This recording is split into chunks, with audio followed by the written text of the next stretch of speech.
The book contains a passage that says, "Whether ignited by the soul or desire, love is a dazzling light that illuminates everything, warming and blinding us until the light fades, revealing other realities." These include character and interests, family and environment, status and wealth. They either support or destroy love. The fiercer the love, the colder the world appears when it turns to ashes. Faith in love, when lost, brings profound despair. This passage, upon careful consideration, is a truth. It clearly explains the contradiction between the purity of love and the various compromises in reality. So, Anna gave birth to her and Vronsky's illegitimate daughter. She nearly died during childbirth. In the middle of the night, Anna fell into a coma. Her pulse stopped beating at one point, and her life was at risk.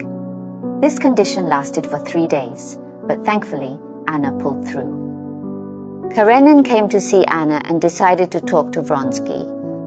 He said, "I had decided to divorce before, but seeing her now, I have forgiven her. I will stay with her and won't blame you. I'll let you know if she wants to see you, but for now, you should leave." This was surprising. Karenin chose to forgive Anna. This man, who had always been dull and somewhat selfish, showed sympathy for Anna at this moment. It reflects his sense of decency. This made Vronsky realize how base and insignificant he was, and how tragic it all was. When it came time to actually lose Anna, he felt he loved her intensely and was in great pain. He had nearly sacrificed his career for love, and now his ambition was stifled by that very love. Was he now about to lose love as well? Then he would have nothing left. Thinking of this, Vronsky felt he could no longer go on. He was a man of indecision, wanting everything at once, and he was tormented by these choices. Vronsky did something drastic. He took a gun, placed the barrel against his left chest, and pulled the trigger. Bang! He didn't want to live anymore. Although the shot didn't hit his heart, Vronsky lost so much blood that he was unconscious for several days. As he slowly recovered, he felt that by attempting suicide for Anna, he had purged his sins and shame through action. Now, he could start over with a clear conscience. Reading this, I'm reminded of what Eileen Chang said about Tong Jianbao in Red Rose and White Rose. When he woke up, Jianbao became a good man again. Men like Karenin and Tong Jianbao are very good at making excuses for themselves. They don't consider what position the woman is in because of them. They only feel their own difficulties. What about Karenin? The child is born and it's not his. He decides to forgive his wife and is even more affectionate toward his son, showing great tenderness to the newborn girl. He still hopes to pretend nothing has happened and continue to live politely. Isn't this the best choice for an adult? Looking at these two men, their actions might differ, but they are both based on calculation. But Anna doesn't want that. She seeks pure feelings, not constant calculations. After regaining her health, Anna still refuses to endure a loveless marriage. Karenin wrote Anna a letter saying, "During your illness, I sincerely decided we should start over, but I sense you're not happy. Please tell me how I can make you happy. I will do whatever you say." This part is quite moving, showing the complexity of human nature and Tolstoy's greatness. Suddenly, things seemed to turn around. Vronsky learned that Karenin had agreed to the divorce, and he could now see Anna and be with her. Vronsky rushed to Karenin's house, embraced Anna, and kissed her passionately. Anna also felt as if a new chapter in their lives was about to begin.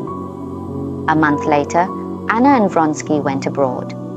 They traveled through Europe for 3 months, visiting Venice, Rome, and Naples, and arrived at a small town in Italy where they planned to stay for a while. Here, they spent a beautiful time in their world of just the two of them, with nothing but love. Anna's health gradually improved. She loved Vronsky deeply and felt like the happiest woman in the world. In Anna's eyes, Vronsky could have achieved great things in his career, but sacrificed his future for her. Moreover, Vronsky never showed any signs of regret in front of her, and even loved her more than before. But what about Vronsky? His feelings were unclear. At first, Anna made him experience the beauty of love, but soon he felt dissatisfied. He had many expectations for happiness, desires and goals, and love alone couldn't fill them.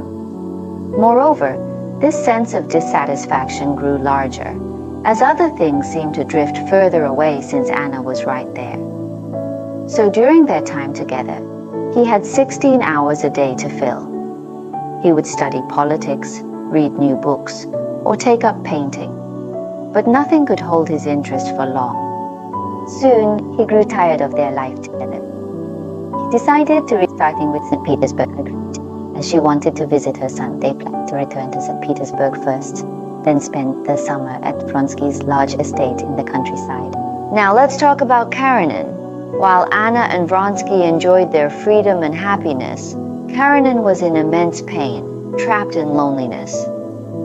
He had become accustomed to the stable life Anna provided, but now his situation was dire.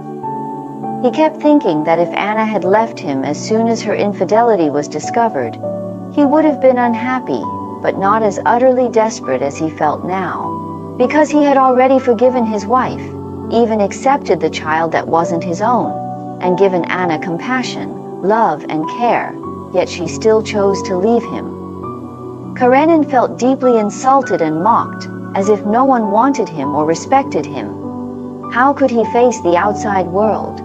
He could not withstand such a cruel reality, and no longer had the strength to continue. Just as Karenin hit rock bottom, a new person appeared. Countess Lydia. She came to visit Karenin. The Countess had married a wealthy and powerful playboy when she was young, but her husband abandoned her in the second month of their marriage. They lived apart for years without divorcing. The Countess had long stopped loving her husband, but had never ceased loving others. Sometimes she would fall in love with several men and women at once. But when she visited Karenin, she showed him particular care and took over household duties. Karenin began to believe that the Countess truly loved only him.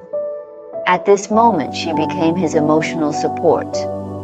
When she suddenly heard that Anna and Vronsky had returned to St. Petersburg, the Countess became anxious. She did not want Karenin to see Anna again, as she found the woman repulsive. It's quite strange. One woman holds such high moral standards for another woman, yet she herself leads a rather uncomfortable life. Under the Countess's instigation, Karenin refused Anna's request to visit her son. The boy, Seryozha, was unaware of this. As his birthday approached, he missed his mother dearly. Although he received many gifts, he dreamt that his mother had returned, standing by his bed, hugging and kissing him. A mother's bond with her child is strong, and Anna could not let go of her son. To see Seryozha, Anna risked everything and entered her husband's home one morning. She walked into her son's room and softly called out, "Seryozha." Seryozha, half asleep, looked at his mother for a few seconds, then smiled happily. He closed his sleepy eyes and nestled into Anna's arms. "Mama," Seryozha called out, wriggling in her embrace, his chubby little arms around her neck. With his eyes still closed, he affectionately rubbed his cheek against Anna's neck and shoulder. This part is written with such vivid realism that it's hard not to feel a bit heartbroken upon reading it. Then Seryozha suddenly opened his eyes wide and said, "Today is my birthday. I knew you would come." Anna in tears stroked him and could not say a word. Seryozha threw himself onto Anna, hugging and kissing her, and lifting her tear-streaked face asked, "Mama, dear Mama, why are you crying?" Anna said, "I'm just happy to see you after such a long time." At that moment, the nurse entered the room and said, "Karenin is coming soon. You should leave quickly." Seryozha was chatting with his mother about his skiing adventures, laughing happily, but Anna knew she had to leave, because Karenin would not want to see her. But outside, Karenin's footsteps could already be heard. The nurse urged Anna to leave quickly. Seryoja covered his face with his hands, crying and throwing himself onto the bed. Anna walked quickly towards the door. When Karenin saw her, his face showed no expression. The meeting was too hurried, and Anna didn't even have time to give Seryoja the gift she had chosen for him.